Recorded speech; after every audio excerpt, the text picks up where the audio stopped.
Okay, oblique arm bar. For this, a kettlebell is going to be ideal, but a dumbbell will also work just fine. And then you may want to grab some kind of a small block or pad, something that you can use as a pillow.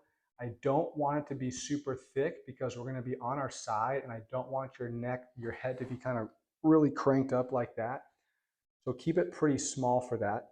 We're going to come onto our backs, and then we're going to start off on our back with our knees bent, and whichever target arm we're going to use, that weight's going to be directly above on that arm.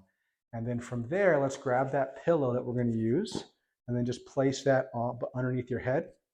And now from here, we're going to add in the oblique part of this. So first, find an exhale and bring these ribs down. And then you're going to roll your lower body and your trunk away from your target arm, but you're going to keep this arm pointed straight up towards the ceiling. So I'm kind of at like a 45-degree angle here with my lower half. Once you're in this position, want to make sure that your ribs have stayed down and you've not ended up in a position where your ribs have flared up and your back has started to arch. So make sure these ribs stay down. You're kind of in like a half crunch kind of position.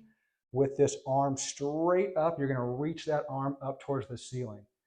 Now from here, we're just going to hold and you're going to breathe, and we're going to integrate how this shoulder works with our oblique ab muscles. So take a breath in through your nose.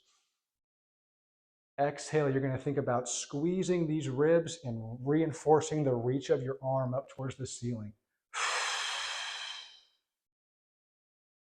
Inhale, hold your spot. Exhale, reinforce that reach.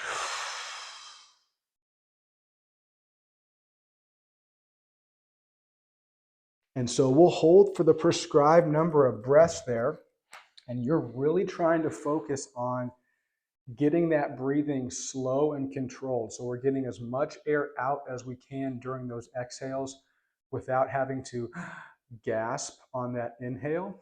And the other piece of this is just making sure that when we're in that kind of oblique type position, that we're maintaining that reach of the arm up towards the ceiling the entire time. That's going to be really important to make sure we're getting what we want working in the shoulder and the obliques integrated together. You can use as heavy of a weight here as you can maintain those positional checkpoints.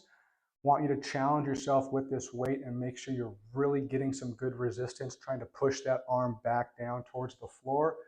But of course, make sure you're only going as high as you can maintain those other checkpoints we talked about.